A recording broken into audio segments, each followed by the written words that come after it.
You can stand me up at the gates of hell, but I won't back down. That's where we're at right now in America. This is the theme tune for what's going on in the country right now. You all did your job back in November of 2024. You tried to make your voices heard. You got the guy elected that you thought was going to change everything. But it seems like the mandate that the American voters gave Washington, D.C., has not been received. That message has been ignored. And the machine, we'll call that the swamp area of D.C., the machine is not listening. Well, I just want to say this. Trump won. Republicans have power. The voters, you gave Washington a clear signal and a clear mission. You wanted border security. You wanted spending discipline. You wanted America first priorities. You wanted to stop the chaos. You wanted to clean up the elections. You wanted to get a little bit of trust back in your government, back in the justice system, back in law enforcement, back in voter integrity. You just literally wanted to know when you went into the voting booth that your vote counted for the guy that you voted for. And you wanted to think that when you drove by a cemetery, that none of those people were voting. That's what I wanted. That is what all of you wanted, or at least that's what I'm assuming. Why does it still feel like Washington's stuck in neutral? I learned to drive on an old 3-on-the-tree Ford pickup truck, and I would get stuck in neutral, and it was embarrassing. My friends were all watching and laughing at me. Look at him, fellas. You crying, boy? You little sissy boy! Def Leppard sucks! Well, we're laughing at Washington, D.C. I think some of us are angry at Washington, D.C., and finally, someone is trying to do something. Here we've got Senator Rick Scott out of Florida. He is now warning Senate Republicans that they need to move Trump's agenda forward. It only took him a year to figure this out, and he's right. But this is bigger than Rick Scott. This is much bigger than Rick Scott. This is about a system that knows how to delay, dilute, block, and bury anything the voters actually asked for. I think some of these rhino Republicans understand the longer they wait, the more of an opportunity that they give some judge to come in and intervene. And I'll say this, older Americans, you feel this better than anybody because you've watched this movie for decades, going back all the way to John F. Kennedy, which is, many of you believe, why they got rid of him. Washington has 1,000 ways to kill momentum without ever admitting it's killing the momentum. You delay the bill, you water it down, you wait for the courts, and then you blame the Senate rules. You blame the shutdown fight. You blame the other chamber, and you blame the clock. Well, Rick Scott, I commend you for trying to get Republicans to work together. He put out this strongly worded memo today. Let's hit the ground running this week. The Senate needs to come together, have conversations, because the conversations have worked so far, right? Work with POTUS and get the Save America Act done. I love this. It sounds so good.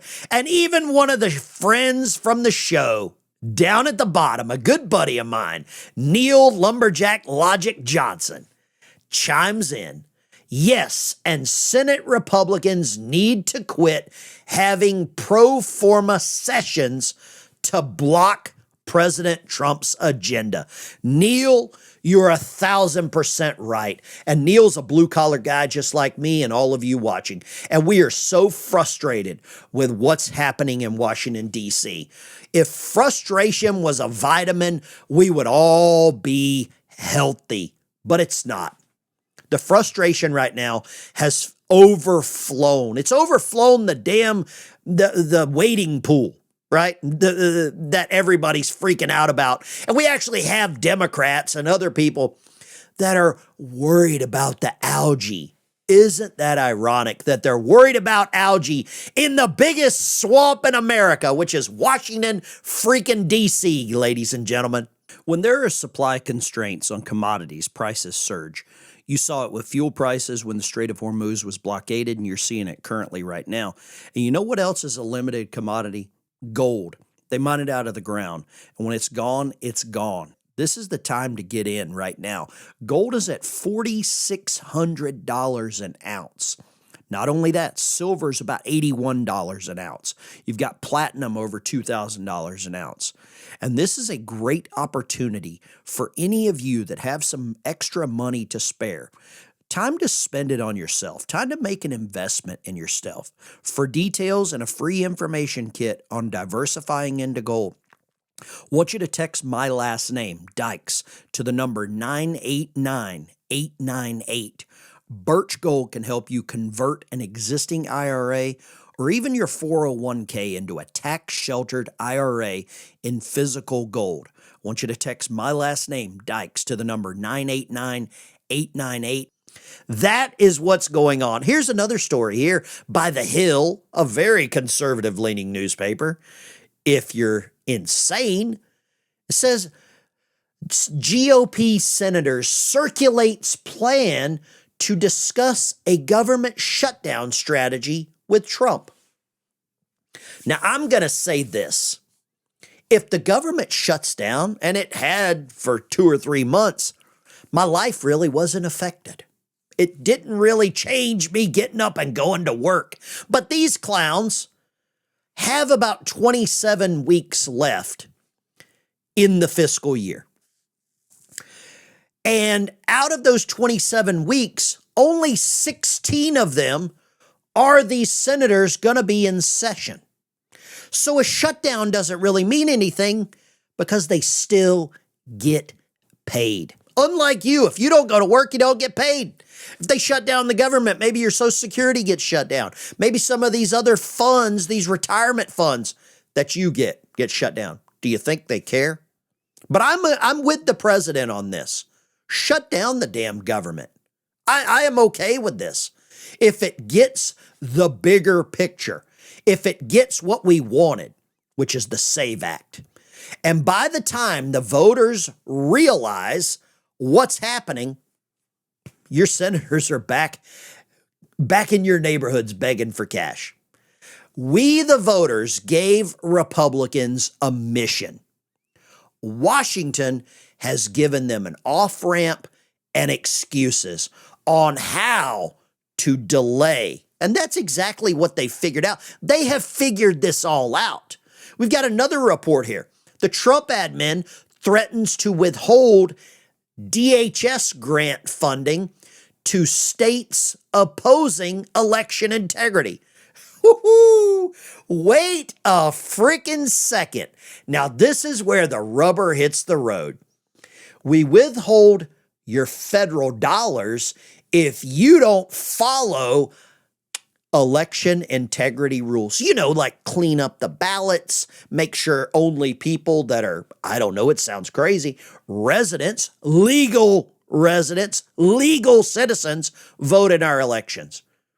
I think when you start withholding some of these money from these blue states, from these sanctuary cities that are really not sanctuaries for anyone except for criminals. The sanctuary I like for criminals are called prisons. That's the only sanctuary that these illegals should be at. Now, this is what needs to happen. Whether it will or not, I don't know. I'm sure we're going to have some judge step in. Another Obama corrupt judge named Amy Berman Jackson. They always got 3 names, don't they? Shuts down the Trump administration's SNAP junk food restrictions. You starting to see how this happens? We get something passed. We get some actual movement. And then some mealy-mouthed, oatmeal-eating, soy latte-drinking judge steps in and says, whoa. We need everyone that doesn't work. We need all the people on SNAP. It's called food stamps. We need all those people on food stamps. They need their Monster Energy drinks. They are entitled to their ho-hos and their fudge rounds, to quote the Anthony singer. They need their fudge rounds. They need their snacks. They need their Doritos. I mean, imagine if when you went to Walmart, there wasn't, 400 people in their pajamas buying cases of Monster Energy drinks so they can go back and sit on their couch and play video games all day. That's what would happen. And these EBT benefits, who does it affect the most? Not you and I. No. It affects the stores that rely on SNAP and EBT and relies on these people that don't work. That's what's happening. The machine is protecting itself. Nothing different. Nothing is changing. The administration is trying to do what's right. But once again, we get one of these judges, and we got another judge chiming in the lovely state of Minnesota. A judge is now blocking the subpoena of Minnesota Governor Tim Walz. You remember, he was a white dude for Harris, the original one, with all the jazzy hands. You remember old Tim. So they're blocking this subpoena, along with Minnesota Democrats. We can't let them testify. They would probably incriminate themselves. I want you to see this. This is a great clip explaining it all. It's very obvious to any honest broker that this type of fraud escalating in Minnesota could have only happened if the people responsible for doling out the money were willfully blind to the conduct that was ongoing in Minnesota. That's obvious to anyone who looks at this with a clean slate. What I would say is this, that if Minnesota is interested in cooperating with us, then they should open their books all of these programs. Yeah. Open the books and allow us to have access to the documentary evidence that we need to prove these offenses. They've not done that. One example is the SNAP program funded by USDA, millions and millions of dollars. We've asked them for those records. They're suing us to prevent us from accessing those records. They're suing the government for asking for records that show integrity. $90 million has been misappropriated, misplaced, just in the state of Minnesota. I don't know about you. If I lose a $5 bill, I'm freaking out. And then I feel like I hit the lottery whenever I find it in my jeans pocket in the dryer. That's where I'm at, ladies and gentlemen. And I'm sure many of you are the same way. You can't afford to pay attention because of the way that the former administration allowed all of this money to just magically disappear. They misplaced $90 million. And then they're suing the people that want to come in and help them find it. If I lost $100 and my neighbor came over and said, "Hey, I hope you find it," I'm not going to sue the guy. I'm like, how much of the $100 do you want for helping me find it? That's where I'm at right now. The voters did their part. You did your part. You showed up. You made a choice. You gave Washington a mission. Now the question is whether Republicans are going to execute that mission or continue to hide behind the same lame excuses that voters are sick of hearing. Because a mandate does not mean anything if nobody has the discipline to use it. You can stand me up at the gates of hell, but I won't back down. That's the Tom Petty song. That's the song for the day. And that is the song that I hope all of you listen to and get just as angry and as upset and as enthused as I am, because we need to make this happen. Here's one more for you before we get out of here. And this is one to just take a big drink of coffee and try to understand. USAID, you remember that organization that was just sending cash everywhere? Mike Benz has done some research. They funded Osama bin Laden's Mujahideen, which spawned Al-Qaeda, ISIS, and the Taliban. You remember those little organizations. So did USAID supporters cause 4.7 million deaths in the global war on terror while murdering 35,000 people in the attacks, including 9/11? That's up to you to decide, but it seems like Mike Benz is starting. Actually, he hasn't started. He's been doing it for a long damn time. He's been connecting the dots. And the dots all lead to DC and the swamp. And the swamp and the machine are protecting themselves. This is the Ben Dykes Show. I'm going to get out of here. I got to go to work. And you know what I'm going to be jamming to all the way in. Take care.